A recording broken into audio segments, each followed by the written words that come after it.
Welcome to Jenny's Drugstore. 안녕하세요. 약사 제니입니다.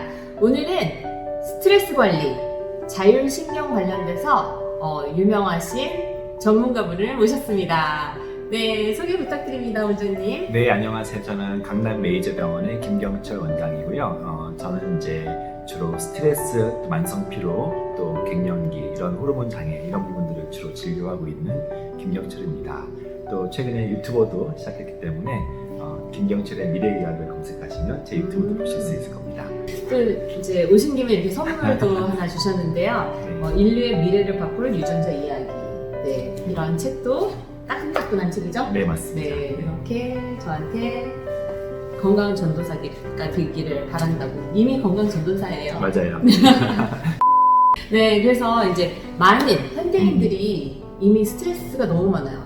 그래서 그렇죠. 네, 이런 조절도 힘들어요. 맞아요. 마음 컨트롤이 힘든데 스트레스도 사실 종류가 있다면서요? 맞아요. 스트레스 사실 너무 많이 받아하고 사실 모두가 받아하죠. 뭐 아이부터 시작해서 전 연령층이. 그래서 진료실에서 제가 굉장히 진지하게 최근에 스트레스 많으시죠? 그러면 대부분 깜짝 놀라요. 어떻게 알았냐고.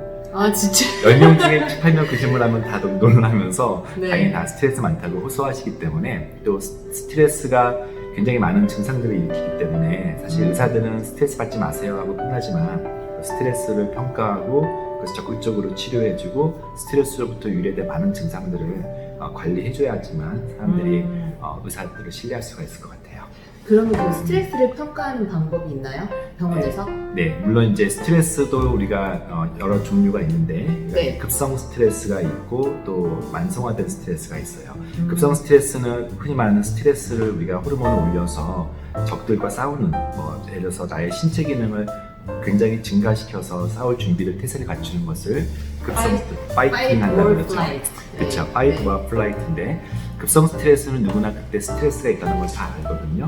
엄청난 큰 시험이 준비되어 있거나 고3들, 아니면 굉장히 직장 내에서 갈등이 심해지는 상황에서, 또는 세무조사를 받는다든지 엄청난 스트레스 받는 사람들은 누구나 스트레스가 있다고 얘기를 해요. 근데 종종 자기는 스트레스가 없다라고, 별로 스트레스 없는데요 라고 하는 사람들 중에는 의외로 만성적인 스트레스에 노출되면서 그게 스트레스인지 아닌지도 인지하지 못하고, 사실은 스트레스가 정말 무서운 단계가 돼서 결국은 다치는 건 자기이기 때문에 스트레스 잡고 도망다니는 단계여서, 겉으로 보면은 어떤 갈등 구조를 안 만들고 스트레스로부터 좀 동떨어진 삶을 사는 것처럼 보이지만, 바로 그 만성 스트레스가 만성 피로 또는 면역 저하를 일으키는 가장 큰 주범이어서, 눈에 보이지 않는 그 스트레스를 평가하고 스트레스를 피로로 이어지게 하는 그 기전을 설명하는 게 되게 중요하다고 볼 수가 있겠어요. 약간 고문 느낌이군요.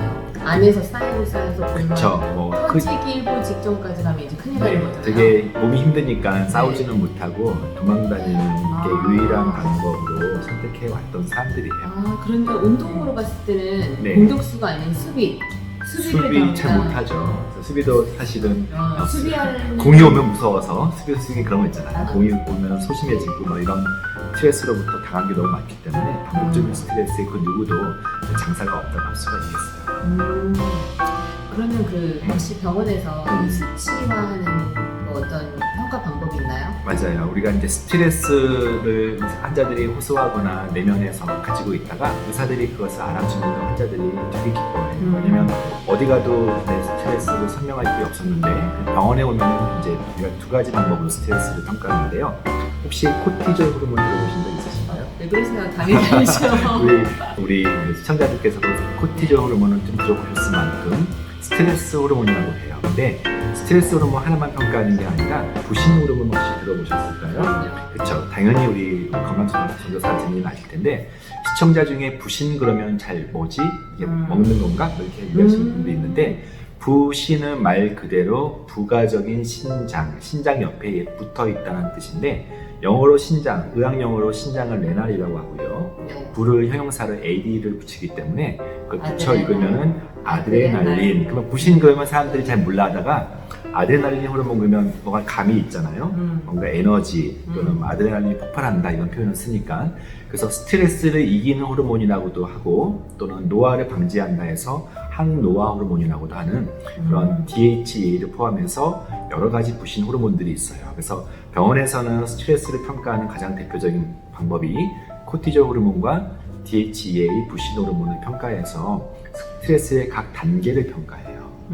예를 들면 아까 제가 말씀드렸던 급성 스트레스 때는 우리가 몸을 이제 있는 힘껏 아주 극대화시켜서 심장도 펌핑질을 하고 공격적인 성향을 만들어서 싸워야 되기 때문에 일반적으로는 스트레스 호르몬이 코티졸이 올라가고 근데 코티졸만 올라가면 몸이 상하니까 네. DHEA 부신 호르몬이 같이 올라가는 게 일반적인 상황이에요. 급성 스트레스에 건강하게 대응하는 방식, 호르몬을 분비시키는 건데 스트레스가 지속되면은 이 코티졸은 좀 더 올라가면서 부신 호르몬으로 가는 DHEA가 뚝뚝뚝 떨어지면서 코티졸은 높고 DHEA가 떨어지는 어떤 스트레스의 만성화 단계 1단계고요. 그러나 제 환자들 주로 이제 스트레스 때문에 막 그 급성보다는 만성으로 만성 필요로 오시는 분들은 그 문제에 코티졸이 뚝 떨어져서 와요. 그러니까 스트레스가 더 지속이 되면 네. 코티졸이 분비가 안 될 정도로 부신 호르몬의 기능, 부신 기능이 디스펑션, 네. 부전증에 빠지면서 부신 탈진이라는 표현을 써요.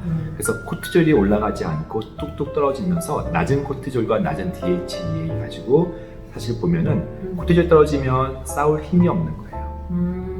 에너지가 없고 또 코티졸은 면역 지표이기도 하기 때문에 자기 입에 뭐가 나기도 하고요.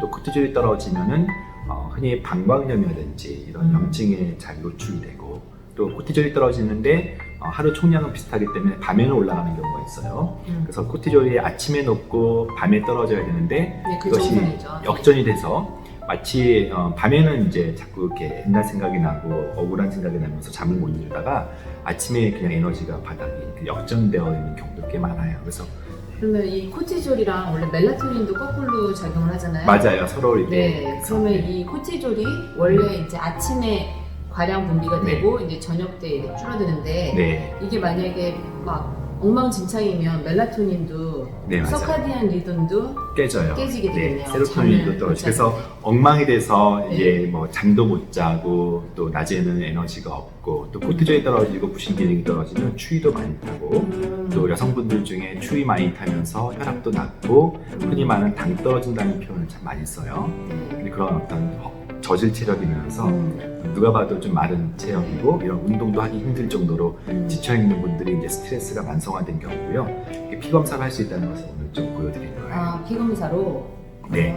또 한 가지 쉽게 하는 검사 중에 이제 피 검사는 며칠 뒤에 와야 되니까 저는 이제 진료실에서는 흔히 이렇게 자꾸 했던 것 같아요. 그쵸. 네. 혹시 들어봤나요? 자율신경 검사. 네, 저 우리가 해봤어요. 네, 한의사들한테 가면은 이렇게 맥진을 하잖아요. 요거 맥만 잘 보고 있어도 당신이 힘이 맥이 안 없다든지, 뛴다, 뭐 이런 그쵸, 식으로 에너지가 말씀드리죠. 없다든지, 네. 기가 허하다든지, 네. 심지어는 회음했다든지 네. 다 알 수 있어요. 저도 그게 그쵸. 말이 되나 했는데 제가 이제 맥파 검사 공부도 하고 자율신경을 아는데 자율신경 검사도 여기 흐르는 맥의 파동을 검사하는 거거든요. 아, 그래서 그러면 파동이 낮은지 높은지를 보면서 에너지 점수 또는 만성 피로 지수 또 이 파동뿐만 아니라 이 간격, 심전도의 간격을 측정해서 스트레스가 많으면 심전도 간격이 거의 없어져요. 그러니까 스트레스 굉장히 많이 받는 사람들은 외부 자극에 좀 둔감하잖아요. 말 시켜도 좀 받는 그것만 골똘히 생각하니까 그래서 이 HRV라고 하는 자율신경의 심박 변이도가 없어지는 것을 통해서 이 간단한 3분 검사 통해서 스트레스의 지표들을 볼 수 있고 또 좀 전에 말씀드렸던 부신 호르몬을 지표하는 그런 그래서 저는 HRV 검사, 자율신경만 검사 봐도 너무 힘드셨겠어요. 또는 그동안 너무 힘드셨는데 이제야 오셨겠어요 하면 사람들이 너무 좋아해요. 좋아하고 약간 원장님한테 의지하고 싶어라 하는 네, 거나 왜냐면 이런지. 처음으로 자기 남편도 몰라줬던 그 스트레스, 피로를 맨날 그런다고 얘기했던 사람을 제가 정말 걱정 어린 눈으로 진짜 힘드셨으니까 이제부터 도와주겠습니다 하면 되게 좋아해요. 그렇구나. 그러면 이제 저 같은 경우는 제가 생각이 나요. 네. 사실 스트레스 지수가 그렇게 높진 않았거든요. 그런데 제가 교감신경 무세형이에요. 맞아요. 네. 네, 너무 일을 많이 해서 그런 것 같기도 하고 맞아요. 가만히 있지 않아서 그런 것 같기도 한데 네, 저도 교감신경 아, 그래요? 그 두 가지 있었던 것 같아요. 교감신경 무세형, 그 다음에 부교감신경 무세형 네, 두 맞아요. 가지가 있는데 있는데 네. 이거에 대해서도 간단하게 네, 설명. 마지막으로 제가 교감신경, 부교감신경 말씀드릴게요. 자율신경이라는 것은 운동신경과 감각신경은 뇌가 지배하죠. 그래서 운동은 뇌가 명령을 하고 감각신경은 뇌가 받아들이는 그 감각인데 우리가 잠을 잘 때 심장 뛰는 것을 뇌가 지배할 수는 없죠. 심장 뛰는 것을 뇌가 긴장하면서 명령할 수도 없는 거니까. 그래서 네. 심장 뛰는 거 소화시키는 대부분의 이런 우장 육부들은 생체 리듬은 자율적으로 이게 움직이게 돼 있어요. 그래야 살죠. 중추도 아니고 척추 레벨에서 하기 때문에 뇌랑 관계가 없어요. 근데 두 가지 기능이 있어요. 긴장신경과 이완신경이라고 불리는 박동이 필요하기 때문에 긴장, 교감신경, 이완, 이제 부교감신경이라는 게 보통은 이렇게 밸런스를 하는데 어떤 사람들은 늘 검사할 때마다 교감신경만 잔뜩 높은 사람이 있고요. 반대로 어떤 사람은 부교감신경만 잔뜩 높아서 늘상 이 자율신경이 망가져 있는 사람들이 있어요. 교감신경 우세형이라는 것은 부교감보다 한 3배 이상 교감신경이 증가되는 건데 교감신경 우세의 큰 특징은 일단 가슴이 두근거리면 아니면 심장을 뛰게 하는 겁니다. 그리고 위장을 수축시키니까 소화가 안 된다고 내로를 쓰고 스트레스 받으면 되게 핏대가 올라가는 방식으로 교감신경 우세가 있고 부교감신경은 거꾸로 늘 이완되어 있으니까 피곤하고 무력함을 주증상으로 설명을 하기도 합니다. 네, 그래서 부교감신경은 늘 피곤하고 이완되어 있고 소심하고 좀 교감신경은 좀 아드레날린이 폭발되어 있는 사람이 많기 때문에 그래서 상대적으로 훨씬 더 공격적인 성향이 많아요. 근데 교감신경이나 부교감신경이나 망가졌다는 얘기는 다 병적이라 돼. 특히 교감신경 우세형의 그 근본적인 어떤 마음속에 도사리고 있는 것은 두려움이거든요. 그래서 두려운 것을 내가 최소화하기 위해서는 모든 것들이 예측 가능해야 되고 통제 가능해야 돼요. 그래서 교감신경 우세 중에 상당 부분의 사람들은 굉장히 질서를 존중하다시피 더 넘어서 약간 완벽주의, 통제 가능해야 되고 내가 다 지배해야 되는. 그래서 교감신경 우세들이 사실은 시험 준비도 두려우니까 미리미리 하고 뭔가 완벽하게 해야 마음이 편한 사람들이 많기 때문에 되게 사회적으로 성공한 사람들이 많아요. 근데 제가 교감신경 우세를 보고 성공했으나 행복하진 않을 수도 있겠네요 하는 이유가 왜냐면 자기가 통제대로 안 되거든요. 인생이라는 게 자식도 통제가 안 되고 또 자기 사업도 또 주변 사람들도 항상 예측 불가능하기 때문에 그래서 제가 교감신경 우세형들한테는 성공했지만 더 중요한 행복을 위해서는 그 통제, 질서, 즉 그 밑에 있는 두려움 이것을 어느 정도는 내가 두려움을 극복하려고 벽을 쌓고 통제하지 말고 때로는 그렇게 되지 않을지 원대로 되지 않고 계획대로 안 되더라도 그러려니 하는 교감신경 우세의 특징이 어쩌면 그럴 수가 이러면서 원통해하고 힘들어하는 사람들이 많은데 내가 어떻게 했는데? 맞아요. 막 지가 어떻게 나한테 이런 식으로 통제를 벗어나는 사람들에 대해서 이제 많은 분노가 있는데 그럴 수도라고 저는 늘 얘기하고 있어요. 또 두려움의 근본이 질서의 파괴인데 질서가 무너져도 우리 코로나 시기에도 상상하잖아요. 누구도 예측 못했던 시기에 그래서 질서가 무너져도 괜찮아라고 믿지 않으라고 자꾸 연습을 해서 또 한 가지는 호흡을 통해서 긴 심호흡을 통해서 5초간 들이쉬고 7초간 참았다가 8초간 내쉬는 이런 심호흡을 하면 부교감신경이 자극되면서 미주신경이 자극되면서 교감신경 밸런스를 좀 잡아올 수 있고요. 반대로 부교감신경 우세는 늘 무력하고 피곤해하기 때문에 저희가 부신기능 강아지를 줘서 좀 에너지를 넘치게 만들고 부신기능 강아지는 그냥 어떤 거? 흔히 말하는 뭐 홍삼, 인삼, 홍경천 또는 공진당 이런 것들이 대표적인 부신기능 강아지고요. 왜냐면 네. 이거를 이제 DHA 이런 게 있어요. 맞아요. 사실 우리가 한국에는 듣고 네. 있진 않은데 네. 이게 DHA가 아까 말씀해 주셨던 코티졸과 그 다음에 이게 코티졸을 올라갔을 때 이기는 네, 스트레스 이거는 이기는 항노화 호르몬이죠. 네, 항노화 호르몬인데 네. 사실 이거를 이제 드려도 되는 건지 조금 부작용도 있지 않을까 되게 조심스러운 경우가 있어요. 네, DHA는 호르몬 중의 호르몬이라 그래서 이 DHA 말고요. 그거는 이제 오메가3의 한 종류고 대부분 DHA는 처음 들어보셨을 텐데 DHA는 이 다음 호르몬이 남성 호르몬, 그 다음 호르몬이 여성 그렇죠. 호르몬이기 때문에 일종의 성 호르몬의 마더스 호르몬이라고 보통 불리는데 이게 핵심적인 부신 호르몬이에요. 그래서 저희가 피검사를 해서 DHA가 떨어져 있으면은 이것만 공급해줘도 사람들이 눈이 반짝이고 이제 피곤하지 않고 자율신경 검사가 좋아지거든요. 그래서 이제 DHA는 다만 불필요하게 많이 먹으면 여드름 생길 수가 있는 점이 있어서 여성들은 25mg 이상을 먹지 말라고 제가 권고하고 남성들은 50ml까지는 괜찮은데 이거는 50이네요. 네, 특별히 이제 호르몬이 낮은 사람을 대상으로 처방하는 게 원칙적이에요. 네. 그냥 먹는다고 그러니까 좋아지지 않아요. 남성분들 중에 이제 무기력해서 테스토스테론의 레벨이 좀 떨어져 있어. 맞아요. 그러면 차라리 이런 걸 드시는 것도 네, 나쁘진 않겠네요. 좀 더 그 전 단계 호르몬인 DHA를 먹는 게 비용도 싸고 또 네. 직구를 통해서 다 구할 수도 있고요. 또 국내에서도 DHA는 유통은 안 되지만 이런 서플리먼트에도 어느 정도 숨어 있기 때문에 필요하시면 이용하시면 괜찮아요. 병원에서 처방하는 전문약 같은 거 있으세요? 네, 저희도 DHA 자체를 이렇게 대놓고 처방은 못하고 그렇죠. 환자에게 위험합니다. 네. 항상 전문가의 상의와 네, 물론 이제 지도 아래. 뭐 부족한 호르몬을 채우는 것은 크게 위험하지는 않지만 아무래도 유통이 좀 문제가 될 수 있기 때문에 저희가 필요하면 직구를 안내해주기도 하고 병원에서 판매하는 영양제를 주기도 해요. 스트레스를 이기는 대표적인 것이 좀 전에 말씀드린 무심 기능을 강화시켜서 대처하는 능력을 이제 키워주는 부분도 있고 실제 스트레스가 넘칠 때 되게 우울증도 같이 오기 때문에 제가 약의 형태가 아니라면 트립토판 얼마 전에 방송하셨던 네. 다 트립토판 있네요. 다 했어요. 혹시 그다음에 5HTP? 5HTP. 이런 서플리먼트 중에서 이 트립토판이 5HTP를 거쳐서 세로토닌으로 가기 때문에 이런 전구단체 서플리먼트 먹었을 때 수면의 질이 좋아지는 부분도 있어요. 얘는 이제 스트레스에 그 낮추는 태아닌. 태아닌은 교감신경을 낮추는 데 도움이 되고 네. 또 집중력에 도움이 되기 때문에 제가 수험생들한테 많이 권유하는 그런 이거는 부분이고요. 샤프론이에요.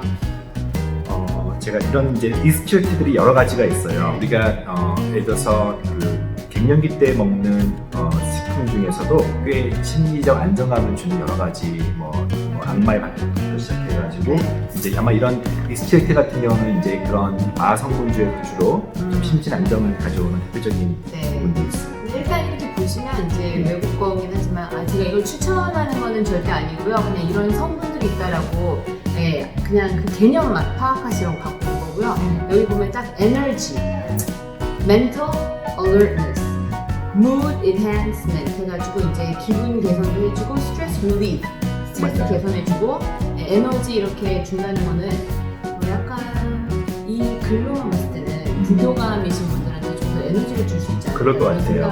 네. 생각해요. 네, 스트레스가 만성화되면 사실은 교감신경이 떨어지거든요. 아드레날린이 떨어지기 때문에 그럼에도 불구하고 한 번 정도는 자율신경 검사를 하면은 제가 교감신경 우세형들은 사실 홍삼 먹는다고 도움되진 않거든요.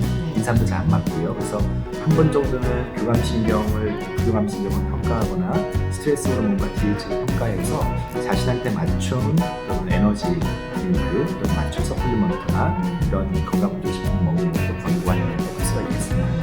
네, 일단 뭐 병원을 먼저 방문하셔서 이제 검사를 수치와 내 눈으로 어느 정도인지 확인하는 게 제일 1번인 것 같고요.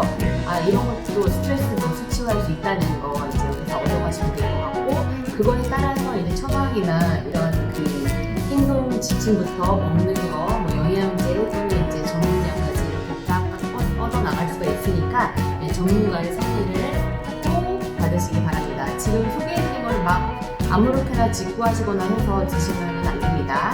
네, 그리고 이거는 이제 원장님과 저의 이제 개인적인 이야기들을 바탕으로 한 거기 때문에 완전히 이게 정답이야 말할 수는 없고요. 네, 그래서 오늘은 스트레스 완화법에 대해서 좀 알아가는 시간을 가졌는데요. 나의 그 맞게 교감신경 우세형인지 부교감신경 우세형인지 이거에 따라서 관리를 하면 될 것 같아요. 그죠? 신경이죠? 네. 요즘에 또 인기 있는 게 마인드풀니스, 명상이잖아요. 네, 맞습니다. 스트레스가 많은 현대인들은 이제 그런 것도 하시면 되게 좋을 것 같고요. 네. 병원에서도 그런 거를 도입하시는 곳이 많더라고요. 맞아요. 네. 네. 교감신경 높은 사람들한테는 도움이 많이 돼요. 네. 그리고 부교감신경 높으신 분들한테는 생활에 활력이 될 만한 뭔가 네. 있는 게 좋겠네요. 부교감신경은 결국은 에너지와 관련된 부분이어서 뭔가 에너지 관련된 단백질 보충이라든지 이런 기능성 식품도 도움이 되고 궁극적으로 운동에서 근육을 늘려서 교감신경을 높이는 돼요. 운동하기도 귀찮고 막 처음부터 운동 못해요. 그래서 뭔가 좀 주사라든지 이런 서플리먼트의 도움을 잠시 받는데 자신한테 맞는 기능성 식품을 잘 골라서 먹으면은 먼저 몸을 치료한 다음에 그 다음에 스트레스를 제거해야 되거든요. 그래서 그것도 방법일 것 같아요. 트립토판 하면 저는 고기가 떠올라서 네, 고기 같은 거 좀 잘 드시면 맞아요. 파이팅한 에너지를 얻을 수 있을 것 같고요. 저랑 있으면 에너지가 출근한다던데. 에너지 넘치는 사람과 같이 있는 것도 되게 중요한 전략이라고 할 수가 네, 있겠습니다. 그러니까 싫은 사람은 만나지 마시고요. 만났을 때 밝은 느낌, 네, 에너지가 솟는 느낌의 사람이랑 만나시면 도움이 되시겠습니다. 네, 도움이 되셨다면 좋아요 구독 부탁드립니다. 네 감사합니다. 감사합니다.